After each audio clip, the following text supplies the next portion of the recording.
Buenos días con todos. Espero que se encuentren un poco mejor y con la novedad de que esto se sigue extendiendo. Este es un proceso largo, pero hay que enfrentarlo de la mejor forma y poniéndonos fuertes ante estas adversidades que empiezan a venir. Bueno, ya poniéndonos en materia, vamos a comenzar esta clase hablando de todo lo relacionado a lo que es reforma y contrarreforma, como podemos observar aquí.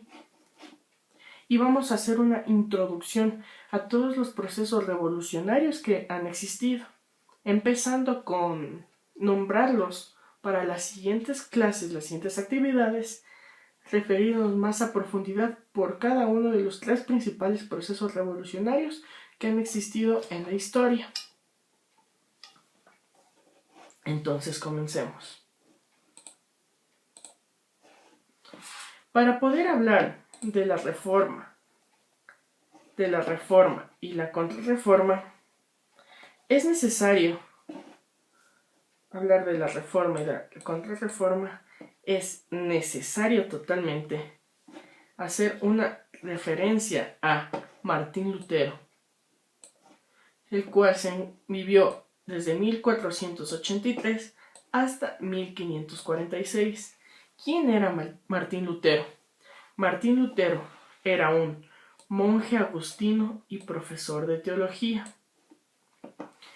Martín Lutero se demostró una gran coherencia y más que nada se rebeló y se puso en contra de Roma. ¿Por qué? Por la existencia de estas indulgencias. ¿Qué eran las indulgencias? Bueno, cuando se encontraba el Papa León X, como cabeza de la Iglesia Católica, ¿qué es lo que él entablaba? Él entablaba las indulgencias, mismas que eran pagos que realizaba la gente. ¿Por qué? A cambio de santificaciones, de bendiciones, de disculpas, de perdón de los pecados. Era el medio de ganarse el cielo. Entonces, por medio de estas indulgencias, ¿qué era lo que buscaba el Papa León X? Lograr acabar con la construcción de la Basílica de San Pedro, una de las mejores arquitecturas que existe actualmente en Italia, en la Ciudad del Vaticano. Entonces Martín Lutero empieza a entablar varias ideas de por qué se realiza esto, por qué la Iglesia Católica de aquel entonces tenía esta tergiversación. Y aquí hay que aclarar varias cosas, varios puntos necesarios, los cuales eran que la Iglesia Católica del siglo 400 aproximadamente, subían más que nada sacerdotes por medio de una influencia política, más que lo que se realiza actualmente por un llamamiento o un llamado. En este punto normalmente existía una tergiversación de la fe y varias personas, por ejemplo, si tú te encontrabas en una familia pobre, ¿cuál era tu mayor ambición? Llegar a ser sacerdote. ¿Para qué? Para poder mantener a tu familia y poder tener un cierto cargo político que te pueda respaldar, porque la iglesia en este punto tenía un poder súper fuerte. Entonces, Martín Lutero analiza esta situación y piensa, la iglesia no puede llevarse así. Es por esta razón que él, en 1517, fija sus 95 tesis. Dentro de los puntos principales que Lutero estableció en sus tesis, podemos ver los siguientes. Habla de ¿qué? De una justificación por la fe. De que las personas se tienen que salvar solo por su fe y no por sus obras. No por las obras de entregar los diezmos, que en este punto eran literalmente un diezmo de lo que tú tenías. era la forma y el medio para poder acceder al cielo o tener los pecados perdonados. Ahora, el sacerdocio universal entabla que todos los creyentes pueden interpretar libremente los textos sagrados. ¿Qué es lo que existía en este punto? Existía, como se les mencionó antes, una tergiversación de la idea de la Iglesia. ¿Por qué? Por esa idea de que era un poder político en donde los que eran sacerdotes entablaban una idea vagamente espiritual, inclinada mayormente a lo económico, e interpretaban los textos bíblicos, los textos sagrados, a su conveniencia.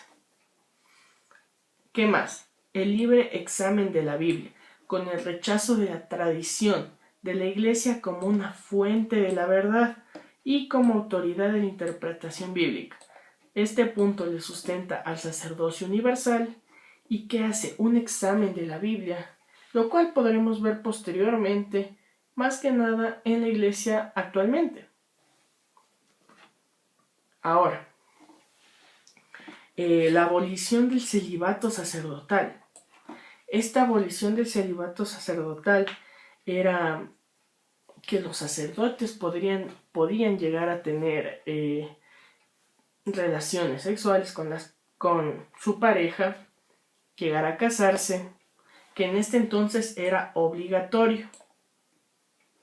¿Qué buscaba Martín Lutero? Probablemente casarse y tener una familia, aboliendo ese celibato, esa prohibición natural innata de la Iglesia.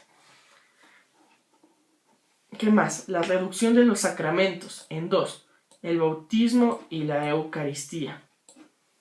En este punto, ¿qué se reducía?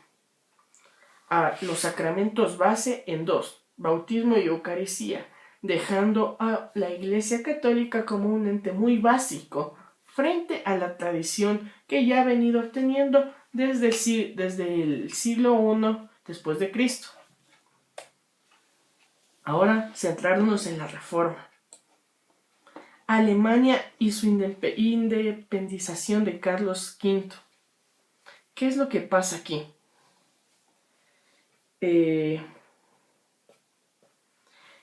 Alemania tenía la idea de romper todos los posibles, la posible nexo que tenía con el reinado de Carlos V.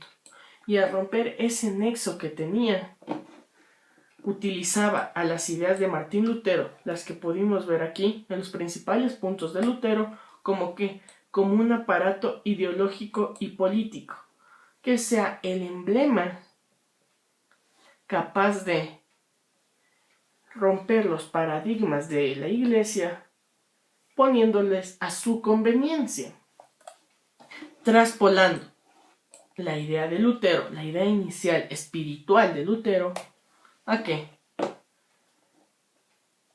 Al campo político.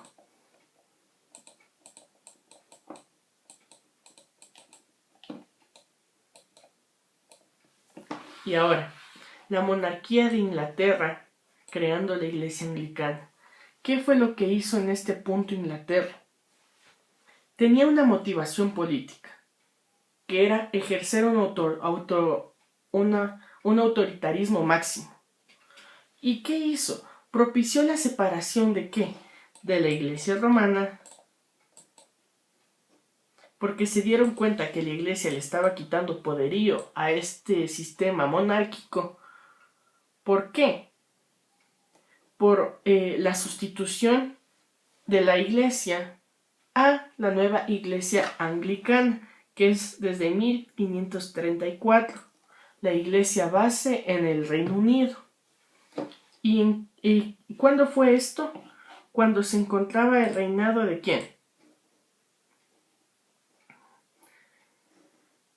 Cuando estaba el reinado de Enrique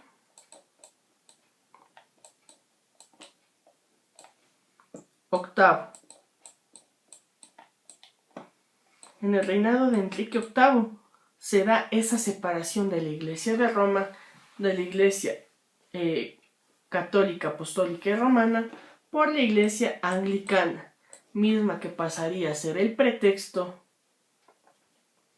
¿de qué? De un alejamiento político y una disminución de poderes de la Iglesia católica. Ahora, aquí surge la Contrarreforma.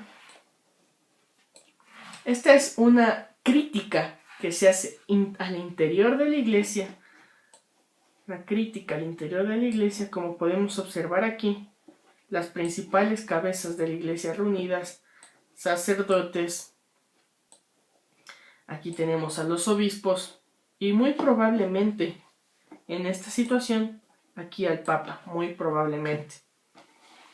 Y se da aquí el Concilio de Trento por el Papa Paulo III. ¿Qué es lo que nos dice el Concilio de Trento? Se busca analizar muy a profundidad los dogmas que se estaban dando e intentar hacer un cambio a toda la ideología y a todos los puntos que tuvo Lutero previamente. Entonces se establecen nuevos medios de difusión del dogma. Se da también la creación de la Compañía de Jesús, actualmente una de las comunidades que relativamente tienen mayor poder dentro de la Iglesia Católica.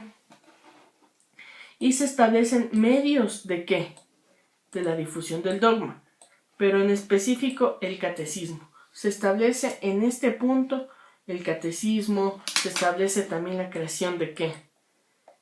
De seminarios mismos que servían para la expansión del dogma, la expansión de la fe. ¿Qué es un dogma? Una creencia que se encuentra muy arraigada hacia la persona. Ahora, la introducción de los procesos revolucionarios. ¿Qué es un proceso revolucionario? ¿Quién lo concibe? ¿Es bueno o malo? Estas son algunas preguntas necesarias y propuestas para la reflexión de cada uno de los estudiantes. Y finalmente, la introducción a los procesos revolucionarios. Aquí hablamos que un proceso revolucionario es una secuencia de eventos capaces de llevar a una emancipación, a una deslindación, a alejarse y desarraigarse de algo que te mantiene sometido. ¿Y con qué viene seguida esa emancipación, esa revolución? Con cambios de régimen, muy probablemente. Y aquí finalmente ocurren las tres principales revoluciones de la historia, donde tenemos a ¿qué? La Revolución Francesa, la Revolución Inglesa y la Revolución Estadounidense, mismas que dieron paso a la emancipación del hombre, a la ruptura de estas ideas monárquicas, de estas ideas centralistas, a una idea más liberal en el campo estadounidense, que va a influenciar a cada una de estas. Listo. Entonces, en esta clase hemos revisado lo relacionado a Lutero, la Reforma, la Contrarreforma, en sus puntos más ínfimos. ¿Para qué? Para tener un avance y una introducción propia a, como mencionamos antes, a lo relacionado a las revoluciones. Totalmente importantes en este sentido.